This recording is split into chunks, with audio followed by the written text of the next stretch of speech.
DAV class 5 chapter number 10 air. जो ये जो है एयर चैप्टर का पार्ट 2 है। पार्ट 1 मैंने लिंक में डाल रखा है, आप देखिएगा, ये पार्ट 2 है। सो पार्ट 2 हमें स्टार्ट करना है। How does the air get polluted, right. We list below some of the usual causes that pollute the air. यहाँ पे कुछ कॉजेज दिए गए हैं जिससे कि एयर पॉल्यूट होती है। तो what are these causes? So first is dust raised from the ground during the dust storm. Dust storm के टाइम पे जो डस्ट होता है एटमॉस्फेयर में, उससे पता चलता है कि कैसे एयर पॉल्यूट होती है। नाउ द सेकेंड कॉज क्या है? Stone dust. स्टोन के जो डस्ट होते हैं, स्टोन से जो डस्ट निकलते हैं, हाँ, जब स्टोन को क्रश किया जाता है तो तब कुछ डस्ट निकलते हैं। सो उससे भी हमारी एयर क्या होती है? पॉल्यूट होती है। ना the smoke which is emitted by the vehicles. जो व्हीकल से स्मोक निकलती है, जब व्हीकल हम चलाते हैं उसमें से स्मोक निकलती है, तो उस स्मोक से एयर पॉल्यूट होती है। Smoke for the forest fire होता है तो स्मोक निकलती है, उससे हमारी एयर पॉल्यूट होती है। Some raised by burning the coal power houses में जब कोल बर्न होता है उससे स्मोक होती है, तो उससे हमारी एयर क्या होती है? पॉल्यूट होती है। Burning of what? Burning of would, cow dung cake, garbage, these house hold से भी, इसको भी बर्न करने से हमारी एयर क्या होती है? पॉल्यूट होती है। Germs from coughing and sneezing. जब हम खांसते हैं या छींकते हैं तो उससे भी वो चीज़ हमारे एयर में जाती है, उससे भी एयर पॉल्यूट होती है। तो there can be many more such causes. बहुत सारे और भी कॉजेज़ हो जाते हैं जिससे कि एयर पॉल्यूट होती है, बट आपको ये बेसिकली ये 7 को नोन, आपके नोन में होना चाहिए। Now the next page, here we read do you know box and effect of air pollution. So do you know box? Stove using cotton cake, wood and thrash as a cooking fuel are the major source of air pollution in India. India में air pollution का major cause पता है आपको क्या है? Stoves पे जो खाना बनता है, काउडंग केक से को बर्न करके जो हम खाना बनाते हैं, या वुड को, थ्रैशेस को, तो इनसे जो जब हम खाना बनाते हैं तो उससे सबसे ज़्यादा पॉल्यूशन होता है। और हमारे इंडिया में इस चीज़ को मेजरली यूज़ किया जाता है रूरल एरिया में। They produce smoke whose concentration can be as much as 5 times higher than the produced by ordinary coal. ये जो स्मोक निकलता है, जो उसके अंदर कंसंट्रेशन होता है, मतलब जो उसके अंदर कंटेंट होता है, वो अदर पॉल्यूशन से 5 टाइम्स ज़्यादा पॉल्यूशन प्रोड्यूस करता है। The good thing is that the use of such stove is decreasing with time. अच्छी बात यह है कि इस तरीके का कुकिंग फ्यूल जो है, ये जो स्टोव्स हैं, इनका यूज़ अब धीरे धीरे कम हो गया है और इसकी जगह एलपीजी ने ले ली है या बायोगैस ने ले ली है, तो पॉल्यूशन कम हो रहा है। Now effect of air pollution. By breathing air polluted with dust, smoke, harmful gases, we may suffer from various problems like suffocation, cough, headache, and so on. Polluted air may also cause skin and eye diseases. So, हाँ, जब हम breathe करते हैं polluted air जिसमें dust, smoke और harmful gases होती है, तो क्या होता है? उससे हमें बहुत सारी प्रॉब्लम होती है। कौन कौन सी? सफोकेशन होता है, कफिंग होती है, हेडेक होता है, और भी बहुत सारी हैं। तो पॉल्यूटेड एयर में also cause skin and I diseases. ये पॉल्यूटेड एयर स्किन और आई डिजीजेस भी करती हैं, जो कि हम पहले भी पढ़ चुके हैं। Now the second point, gases like oxides of nitrogen, sulfur present in automobile exhaust mixed with the rainwater from forms acid rain. अब जो ये गैसेस होते हैं एटमॉस्फेयर में, कौन से? जो इम्प्योर गैसेस होती हैं, जो कि अच्छी नहीं होती हमारे लिए, जैसे oxide of nitrogen and sulphur, जो कि किससे निकलती हैं? व्हीकल से निकलती हैं, स्मोक में होती हैं वो। तो जब पानी बरसता है ना, रेन होती है, तो ये वाटर से मिक्स होकर क्या करती हैं, ये एसिड बना लेती हैं, तो एसिड रेन होता है। Acid rain damage crops and reduce the fertility of soil. ये एसिड रेन सॉइल की फर्टिलिटी को ख़राब करता है, क्रॉप्स को भी ख़राब करता है। It also damage monument made up of marble. और जो मॉन्यूमेंट मार्बल के बने होते हैं, जैसे ताजमहल हो गया, ये सब क्या होते हैं? डैमेज होते हैं। Now the third point, presence of carbon dioxide and some other gases in air causes a phenomena called greenhouse effect. ये ग्रीन हाउस इफ़ेक्ट ये क्या है? कुछ गैसेस जैसे कार्बन डाइऑक्साइड और अदर हार्मफुल गैसेस, ठीक है, वो क्या करती हैं? ग्रीन हाउस इफ़ेक्ट फिनोमेना को प्रोड्यूस करती हैं। इस फिनोमेना में क्या होता है? It help the earth to stay suitably warm. ये अर्थ को वार्म करती हैं। If these gases are present in excess, और जब ये एक्सेस अमाउंट में होती हैं तो क्या होता है? Increase green house effect can cause global warming. ये गैसेस जब एप्रोप्रिएट उसमें होती हैं तब तो ये वार्म करती हैं, सुटेबल वार्म, जो कि हमारी अर्थ के लिए ज़रूरी होती है। लेकिन जब ये बहुत ज़्यादा हो जाती हैं तो ये बहुत ज़्यादा अर्थ को गर्म करती हैं, विच इज़ नॉट गुड। तो इसी को ग्लोबल वार्मिंग कहते हैं।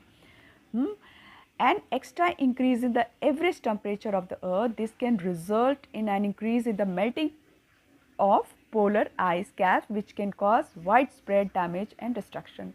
तो जब अर्थ बहुत ज़्यादा गर्म हो जाएगी तो क्या होगा?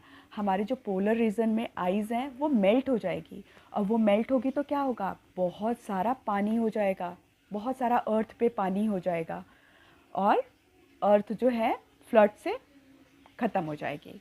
सो हमें अपने एटमॉस्फेयर की टेम्परेचर को बैलेंस करके रखना है। हमें इसीलिए हमें ग्लोबल वार्मिंग की बात कही जाती है ना, हमें अर्थ को ज़्यादा वार्म होने से बचाना है। It's okay. Now next page, ways to reduce air pollution. Air pollution कैसे रिड्यूस करेंगे, इसके तरीके। There are many ways of minimising air pollution. ठीक है, बहुत सारे रास्ते हैं मिनिमाइज़ करने के, ख़त्म करने के एयर पॉल्यूशन। ख़त्म नहीं, कम करने के। Some of them are suggested below, में से कुछ जो है नीचे दिए हुए हैं। So first one is we should plant more tree. हमें ज़्यादा से ज़्यादा ट्री लगाने चाहिए, प्लांट्स लगाने चाहिए। Plant use up carbon dioxide gas, right, present in air for producing what? Their food using photosynthesis. Plant जो है एटमॉस्फेयर में जितना कार्बन डाइऑक्साइड है वो उसको लेता है। किस लिए लेता है? अपना फूड बनाने के लिए। फोटोसिंथेसिस का जब प्रोसेस होता है तो एयर में जितनी भी कार्बन डाइऑक्साइड्स होती हैं वो प्लांट लेता है फोटोसिंथेसिस के थ्रू अपना फूड बनाने के लिए। This help to reduce the green house effect and maintain the earth temperature at desirable level. So जब कार्बन डाइऑक्साइड एटमॉस्फेयर से कम होती है तो क्या होता है? ग्रीन हाउस इफेक्ट कम होता है, रिड्यूस होता है, मीन्स अर्थ कम वार्म होती है और अर्थ का टेम्परेचर जो है डिज़ायरेबल लेवल पे होता है। We should also prevent deforestation. हमें डिफॉरेस्टेशन को भी रेगुलेट करना पड़ेगा, मतलब पेड़ों को कम काटना है। That is excessive cutting of tree. You know what is deforestation? It is a cutting of tree. So that is all about first point. Now the second is laser use of vehicles.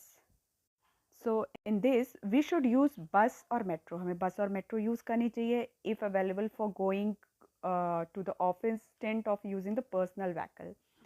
So हमें personal vehicle की जगह कोशिश करनी चाहिए कि हम public transport को use करें जिससे कि पोल्यूशन कम हो। वी कैन ऑल्सो शेयर और pool vehicle for going the office. ठीक है, हम एक ही ऑफिस के आसपास जा रहे हैं या एक ही स्कूल में जा रहे हैं तो हम कार पूल कर सकते हैं।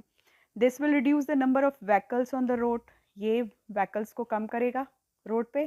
As a result the amount of smoke emission, जो स्मोक उसमें से निकल रही है वो भी रिड्यूस होगी। अगर कम व्हीकल होगी तो कम स्मोक होंगे।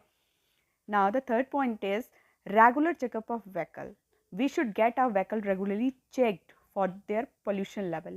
If a vehicle is giving more smoke, it should be repaired at the earliest. हमें pollution check भी अपने vehicle का कराते रहना चाहिए, जिससे कि उसमें अगर ज़्यादा स्मोक आ रही है तो उसको रिपेयर करवाना चाहिए जिससे कि pollution कम से कम हो। Now the fourth point is use of cleaner fuels. हमें क्लीनर फ्यूल्स यूज़ करने चाहिए जिसमें से कम स्मोक हो। We should use LPG. LPG से कम स्मोक होता है। और biogas for cooking instead of coal, wood, cow dung cake, क्योंकि इन सब से कोल, वुड, काउडन केक से सबसे ज़्यादा पॉल्यूशन होता है। 5 times more than the coal. So use of CNG for running vehicle will also a desirable effort or step which we can take to reduce the air pollution. Now the fifth point is dumping the garbage in a pit. Garbage should not be burned, right? Instead it should be dumped in a pit where it gets converted into compost. The compost can be used as manure. तो हमें garbage को क्या करना है, burn नहीं करना है। उसको बर्न करने की जगह हमें उसे पिट में डंप करना है। पिट मतलब एक गड्ढा खोद के उसके अंदर डालना है। तो इससे क्या होगा, वो जो गार्बेज होगा वो कंपोस्ट में कन्वर्ट हो जाएगा, और फिर उस कंपोस्ट का क्या होगा, उस कंपोस्ट को एज अ मैन्योर हम प्लांट में, क्रॉप्स में यूज़ कर सकते हैं। Now the 6th point, it is constructing tall chimneys. हमें tall chimneys, look at here, हमें टॉल चिमनीज बनानी चाहिए। Power house and factory should construct tall chimney so that the smoke coming out of them goes higher up in the atmosphere and it is not inhaled by us. ठीक है, जो toll chimney होगी उससे जो भी smoke निकलेगा वो बहुत ही ऊपर, एटमॉस्फेयर के काफ़ी ऊपर के लेवल में जाएगा, राइट। तो फिर जब हम जिस एयर को हम इनहेल करेंगे उस एयर में वो नहीं आएगा, उससे पोल्यूशन कम होगा, हमें ब्रीदिंग में भी ईजी होगा। Now the 7th point is good habit. It is most important part of this all topics. What is this? We should cover our nose and mouth while sneezing. Sneezing करते वक्त, right? Coughing करते वक्त means खांसते वक्त और छींकते वक्त हमें हैंकी का यूज़ करना चाहिए, उसे कवर करना चाहिए। हैंकी हो, टिश्यू हो, हमें कवर करना चाहिए, जिससे कि जो हमें स्नीजिंग और कफिंग के वक्त जो जर्म्स निकलते हैं तो वो जर्म्स किसी और को ना टच कर पाए और किसी और को ना मीन्स उससे अफेक्ट हो।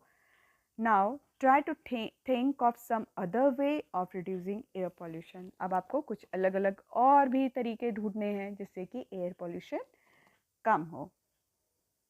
We all need to be actively involve in this important task. हमें इन सारे जो ऊपर टास्क दिए गए हैं कि हमें गार्बेज कहाँ डंप करना है या फिर गुड हैबिट्स को फॉलो करना है, तो इन सब चीज़ों को हमें अपने लाइफ में इन्वॉल्व करना है।